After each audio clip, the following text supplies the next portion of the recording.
Cadet care প্রকাশনী থেকে তোমাদের কাতেব সাহেব হুজুর আসছেন। কাতেব সাহেব বলায় তাকে যিনি লেখক লিখে, তাহলে তোমাদের হস্তলিপি খাতা বাংলা ইংরেজি আরবি লেখো না তোমরা, যেই খাতাটা লেখো ওই খাতাটার হাতের লেখা হচ্ছে এই কাতেব সাহেব তোমাদের দাদা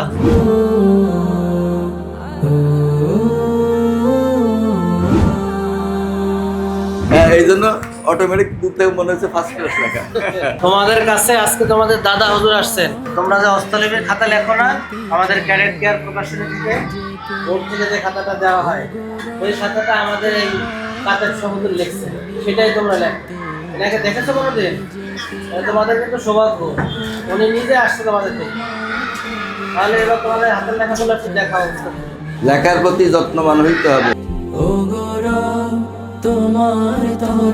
লাইনগুলো সোজা, লাইন সোজা এবং কাজটা ঠিক আছে, কাজ ঠিক রেখেছে, লাইন সোজা। এই জন্য অটোমেটিক দিতে মনে হচ্ছে ফার্স্ট ক্লাস লেখা। ওর বাংলা, হ্যাঁ, বাংলা এরকম। তুমি যেন সুজুদে তোমার চরণ চুমি দাও নিষ্কৃতি সব বিপাকে।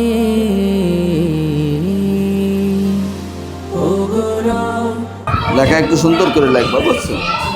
ক্যাডেট কেয়ার প্রকাশনী থেকে তোমাদের কাতেব সাহেব হুজুর আসছেন। কাতেব সাহেব বলায় তাকে যিনি লেখক লিখে, তাহলে তোমাদের হস্তলিপি খাতা বাংলা ইংরেজি আরবি লেখো না তোমরা, যেই খাতাটা লেখো ওই খাতাটার হাতের লেখা হচ্ছে এই কাতেব সাহেব আমাদের দাদা হুজুর।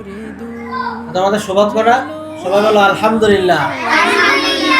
এবার তোমাদের হাতের লেখা দেখবে, বাংলা আর ইংরেজি CWSW খাতা বের করো। তোমার স্মরণে যেন হয় আমার ভোর, বাজে কণ্ঠে যেন আমার কোরআনের সুর, তব স্মরণে থাকি যেন নিয়োজিত হবে আমার দিল তাতে পুলকিত।